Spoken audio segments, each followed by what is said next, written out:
Welcome to Worth Your Time with your hosts from the nationally syndicated Bob and Tom Show, Kristi Lee, and the president and CEO of the Indianapolis Zoo, Dr. Rob Shumaker. Our mission to inform, entertain, and educate with guests from all aspects of life. We guarantee there isn't another podcast that features two hosts with such different backgrounds and discussions with remarkable people doing exceptional things. So let's get started. Here are your hosts, Kristi Lee and Dr. Rob Shumaker. Kristi? Yes, Rob. How are you? I'm great. How are you? I'm really good because I'm very excited about our guest today, who is someone who's a tremendous colleague, a great friend, and a terrific person. She is the president and CEO of the Children's Museum of Indianapolis. My good buddy, Jennifer Pace Robinson. How are you, Jennifer? I'm great. We need to say that Jennifer is the president CEO of the largest children's museum in the country. Is it still country? Can we go bigger than country? So, yes, you can. How international? It could be disputed, but we're up there. All right. We're up there. We have in the world. Nobody's here is going to fight you about this. Yeah. Yeah. All right. Largest or one of the largest One of children's the- museum in the world. Absolutely. But here's the other distinction that I like a lot, and we don't have to argue about this one or even debate it. You just recently won the nationwide vote as the number one children's museum in the United States. yes, There's- we did. Congratulations. Yes, we did. USA Reader's Choice Award. And this is our second year in a row. Oh, wow. Second Everybody year. that voted for us, it really mattered. And so if it's the best children's museum in the United States, number one children's museum in the United States, I guess by implication that makes you the best children's museum CEO in the United States. Oh, my gosh. Yes. Wow. Yeah, I can say wow, that. no one's made that leap before, but he is a scientist. That's so right. Maybe, I can, That's right. I don't can know. say it. I Okay. can say it. And I am at a loss because I just met Jennifer 5 minutes ago. Yep. And I'm very excited to talk with her. You two have been colleagues and have worked together for a long time. Yeah, not really. Really? What, 2-3 years? Something Yeah. like- yeah. It, Not it seems like hugely long. longer, but Well, you've been at the museum for quite a while. I have, and Dr. Rob's been at the zoo for quite a while. Yeah. Now, so- here's the thing. I didn't really know you before I was the CEO. Yeah. And Oh, we is there s- like a little club? A there little was a CEO club? There's a C- yes. There, But there we were is. in our own club because we were like the producer, exhibit That's right. animal people, like experienced people, and so we weren't in the big boss club. Yeah, no, not Oh, at all. okay. And then we became CEOs at about the same time. Yes. But we didn't really know each other because I started in 2020. So give me 2 years of lockdown, and then we started to branch out again. But amazingly, and I didn't find this out until later, but I knew Jennifer's father for years Yes. because he's Yes. been on the board of the Indianapolis Zoo, D.V. Pace. So Yes. he's been What on- a small I know. world. I didn't even know. I found Yeah. out afterwards, and Yeah. he's a wonderful man. And he has loved being on the board of the zoo. Oh, it's for like decades. the pride of his Yeah. life. Decades. Oh, that's awesome. Yeah. But I couldn't tell you if you asked. I wouldn't know when you started the Children's Museum. I know a long time, but I don't know when. It's 32 years. Wow. 32 years. So 32 you've worked your years. way all the way up. Can you tell us how that ride went? Yeah, it's Where'd you start? been a wild ride for Right. sure, and certainly not one that was charted out or planned. But I started as an intern, and I was in programs, and so I was developing activities to do with families on the floor and exhibits. And then I was running our overnight program. They just needed somebody who would spend the night with 200 kids. Oh, my. So was this the 88 late I Were you started in in 90, college? early 90s. Early No, 90s. I had graduated. I had one other job immediately out of college, and that was in Virginia, and then decided to come back because I grew up here. That same dad that was Same year. same dad Yeah. that we've talked about Yep. would take me to the museum all the time, and I did fossil camp and just really grew up at the Children's Museum. So I was like, what the heck? I'll try an internship. Certainly one of those people who did not have a traditional path, and I was at school and everybody's going to law school or medical school or working for Procter & Gamble, and so I was certainly non-traditional and just decided to do an internship, and that's how it all started. That's awesome. You know, that is a great, I don't know if you meant it that way, but I take that as a great bit of advice for people who are interested, because it's fallen out of fashion a little bit to do an internship or volunteer or something. Yeah. But it can be pivotal for what you do long term. Absolutely. So write that off. It's a great thing to do. Internships are have critical. I told you about interning at the zoo? Did we even talk about this? Did you intern at the zoo? I did. I don't think I knew that. Look who you let go. Man, we blew it. Yeah, you did. Blew it. That's where it all started. And that through my connections with my dad. And he was like, she's a communication major and she's studying some archaeology, but she doesn't really know what she wants to do. And so I was in PR. But what I loved is that the zoo was doing this really strange Monsters of the Deep animatronic monster exhibit. And I got all wrapped up in setting that thing up, and I don't really think that I was supposed to be doing that, but I was. But I'm like, if you need any help, but we did this big opening event, and we dressed up like mermaids and scuba divers, and we had this theming, and we had actors come out, and we did this sea monster egg that actually cracked for the opening of the exhibit, and I just loved all of it, but I didn't know what any of that was called. I've also been characters for the zoo, so there was a penguin and the polar bear. I had in the costume. Really? And Kool-Aid Man. I was the Kool-Aid Man at the zoo. Yeah. You mean the big red Kool-Aid? Yeah. How the heck did that thing work? blows up around you. Okay, fair enough.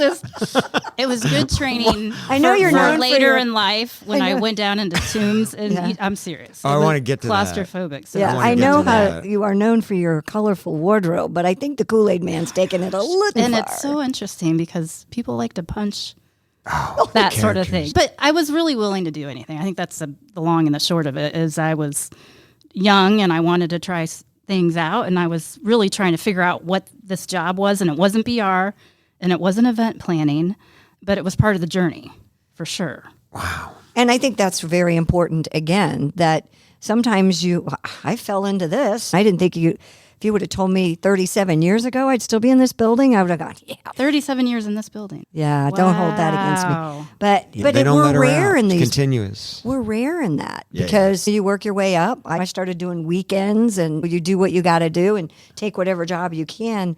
But I think it's really cool that you're showing that, okay, your job may have not been exactly what you wanted, but it ended up being exactly what you wanted. Does that make sense? Oh, yeah. And I think a Yeah. lot of people forget that, especially young people.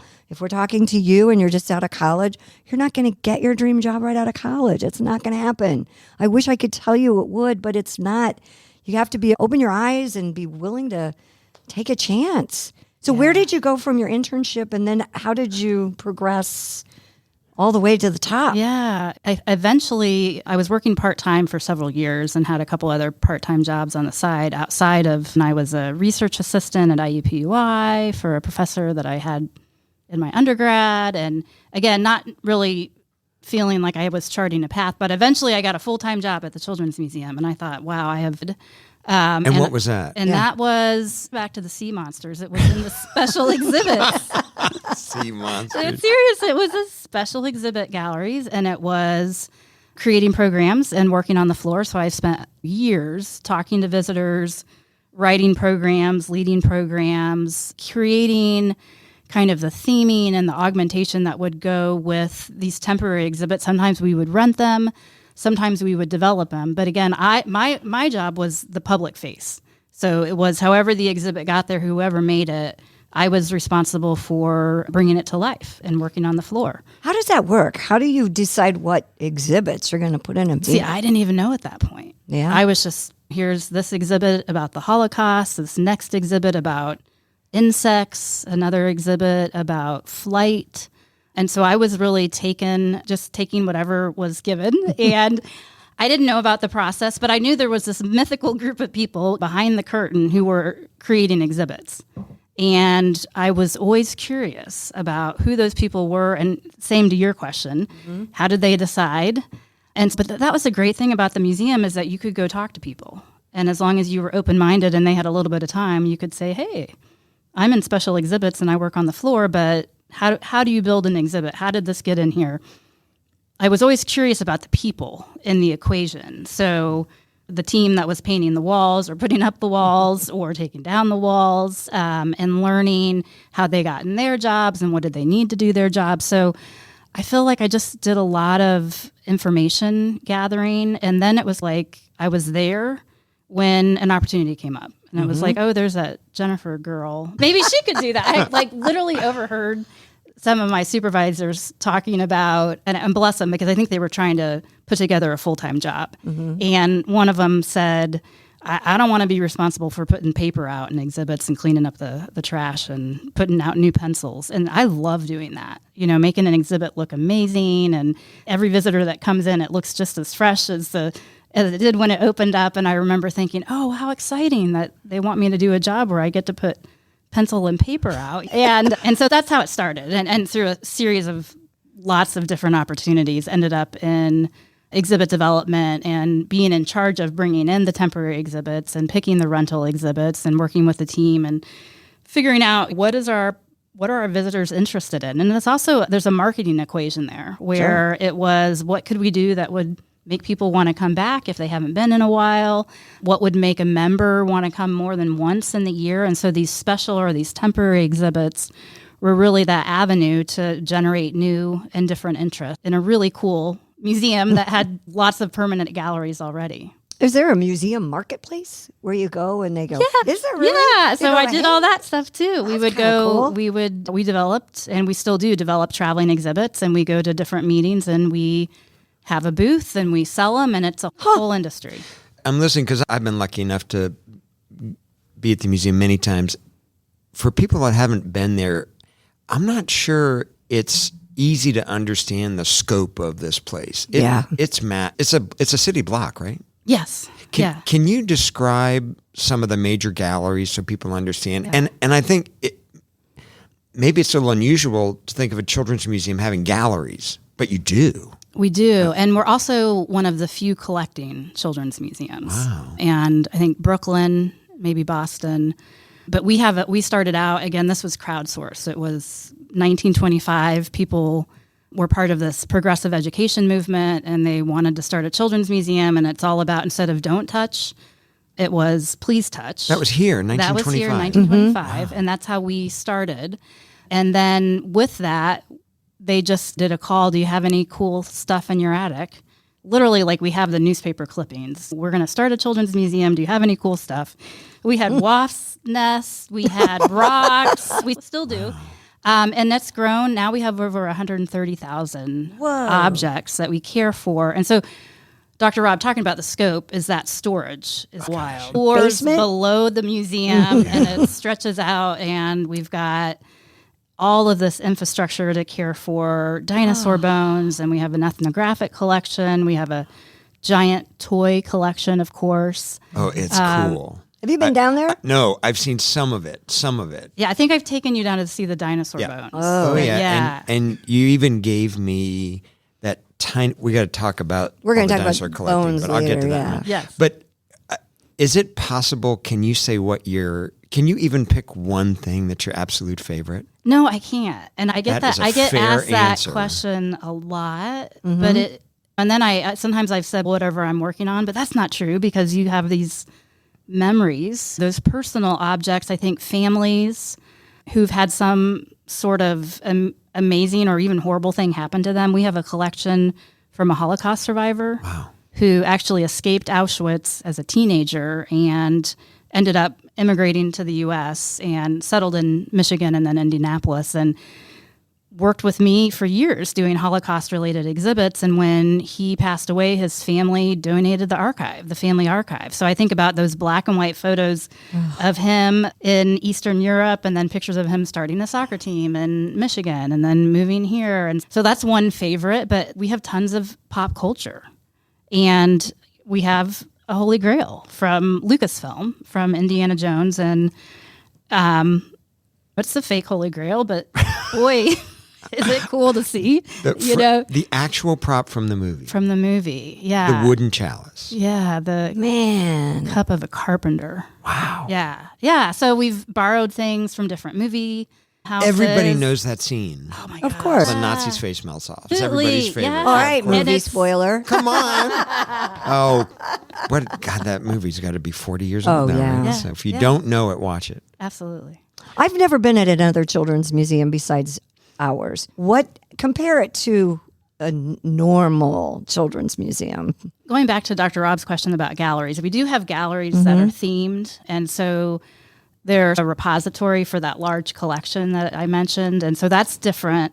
Other children's museums, what I love about the field of children's museums is just this overabundance and excitement about play, which seems normal now. But when you think about when children's museums, we are one of the oldest, but when that notion came about that kids learn through play, it was like, no, we were in classrooms where we've got people sitting in desks and they're writing in pencils and you're supposed to be quiet. But this progressive education movement that came out with John Dewey, that was, no, kids will learn by growing things in a garden, by exhibiting what they're learning, not just through a piece of paper and a pencil, but how they share excitement through song and dance. And it's really play. And so we really adopted the idea of play as a child's work. And so that's what I love about the field of children's museums. Say that one again. What is play it? is a child's work. When you talk about kids, are they busy or fantastic. not? They are busy because that's their work.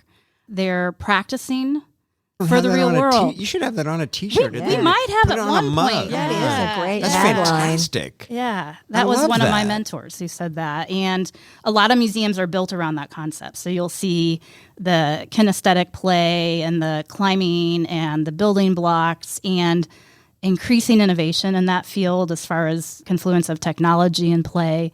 But that's what a traditional children's museum is, which I feel like we do really well. But we also bring in the real objects. And when you think about Indianapolis, we don't have a natural history museum or a science center. And so our evolution, we've grown to fill up that space. Wow, Yeah, with the nice. dinosaurs, of A course. huge dinosaur Yeah. gallery, Yeah. enormous dinosaur skeletons, a full-size carousel. Yes. I love Yes. the carousel. How many stories high? Chihuly. Chihuly's glass beautiful. sculpt- The whole scope of the building. Yeah, glass sculpture. It's an unbelievable place. Here's the other thing that's amazing, because I do think about when I think of other children's museums, I think about play, like you say. And of course, there's wonderful opportunities to play at Indianapolis Museum, but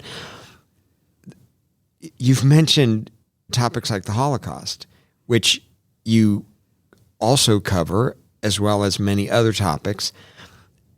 And I don't think that's the kind of thing most people think about when you think, let's go to the Children's Museum. Yeah. Yeah. And there's a phrase that I've seen you use, I think it's yours, and you say when you talk about topics like that, part of the whole process is figuring out, and then your phrase is the best way to tell the truth. That's phenomenal. So how do you go about saying, yeah, let's have an exhibit about the Holocaust at a children's museum and others, Emmett Till, for example, Yeah. Ryan White. It's so awesome to work at a place that is interested to tackle those tough topics, and they've been doing it long before my tenure. But I think we talk about it now. You're looking at a full life when you can look at Scooby-Doo and Teenage Mutant Ninja Turtles, and that's certainly part of a life. But kids are growing up with really horrible things happening. We have to face a history that's not so great to look at sometimes, and that we want to be a safe space to have those conversations. And we also don't have to be so didactic. That I think about the weight of being in a traditional history museum where, you know, you've got scholars and you've got people who are looking at everything you do. And so we've really taken this approach of starting with the truth, but it's really the truth through somebody's point of view. So when I talk about the Holocaust, we had a fictional child called Daniel, and it was his story. It wasn't trying to tell the totality of the Holocaust from the point of view of everybody who was involved.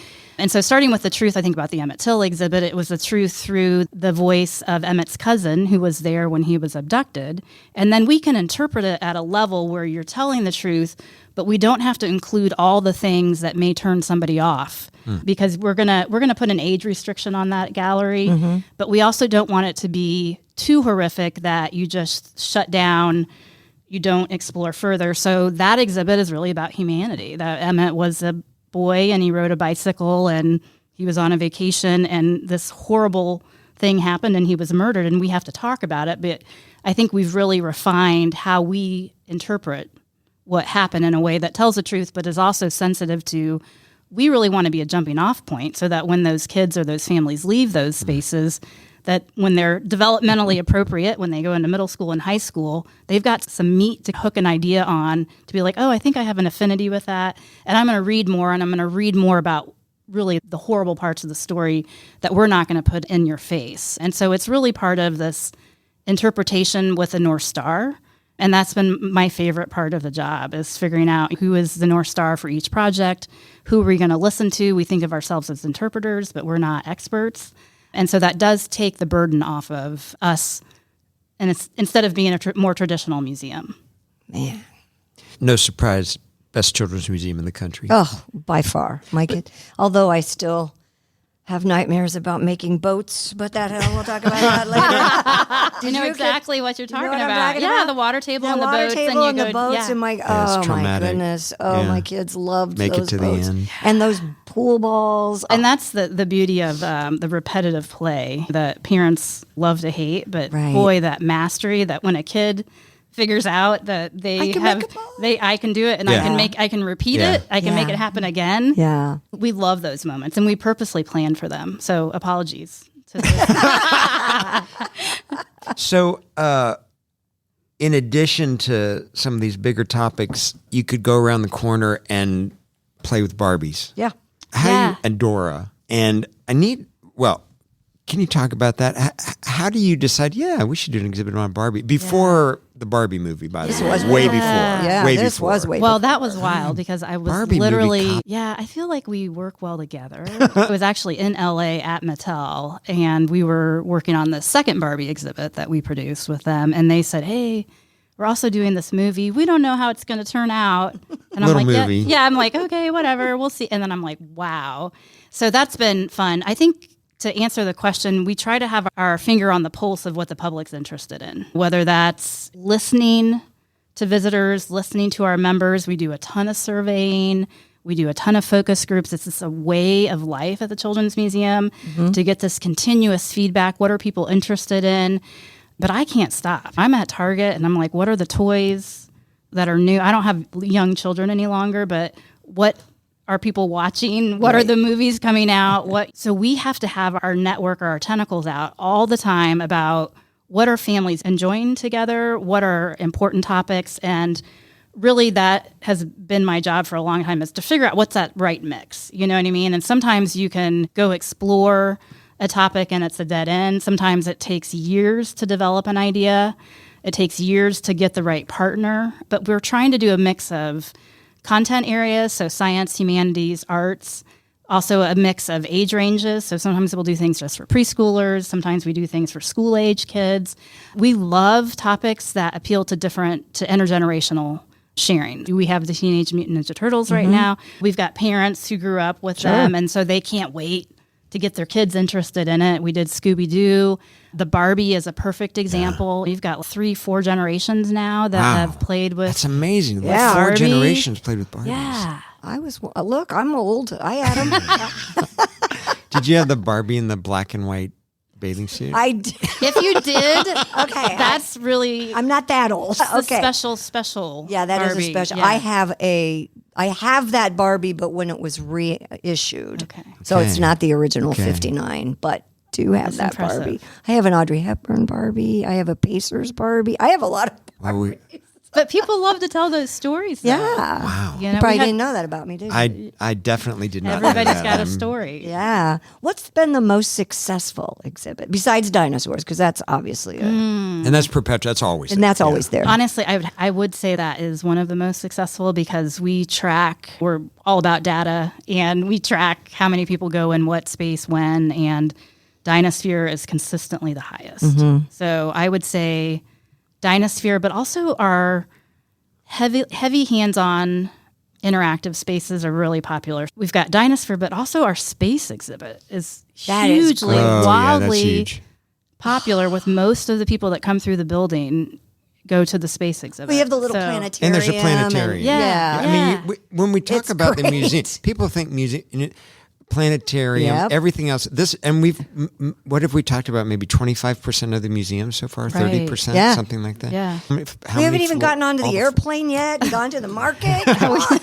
That's the other one. So I go a lot. There's a lot. Yeah. Yeah, I It's a love lot. the It's children's. incredible. My kids are in their 20s. We still like going. It's incredible. Yeah. It's fantastic. The haunted house. We haven't talked about that. The outdoor right. space. Oh my Yeah. gosh, the That. outdoor space. Oh my gosh, the So sports fun. thing. That took years to build, to finally figure out what the theme was and pull together something and the partnership with the sports teams, and it's a blast. And that's very successful. It is. Every time It I go is. by there, it looks like people are just having such a great time. They are. And that's They through are. the fall, correct? Correct. Yeah. Correct. Runs through the fall. I can't believe it. We've already talked for a half hour. We were almost at our time. Can we get you to man. stay and do another episode with us? Sure. All right. You want to take a quick break and Yes, let's tell everybody who we're talking to, because if somebody joined us midway, they may not Why even would- know this lovely woman's why name. would you start midway? I don't know, but there are people who do that. Oh, man. Come on. This isn't radio? Yeah, I don't know. I'm an old radio girl. The president and CEO of the Children's Museum of Indianapolis, Jennifer Pace Robinson, is our guest. And we're going to come back with more right here on Worth Your Time. Jennifer, you're the best. See you in a minute. Thank you. Can I also plug people to review the shows and stuff? Okay. Oh, great idea. Yeah. So please join us for another episode, because we're going to not only talk more about the museum, but we're going to talk about Egyptology, which is one of my favorite. Greece, Egypt. Man, things. you're all over the world. Yeah, you are one of the most well-traveled people I've known. And I've not even known you. I just met you. So I'm very anxious to pick your brain about that.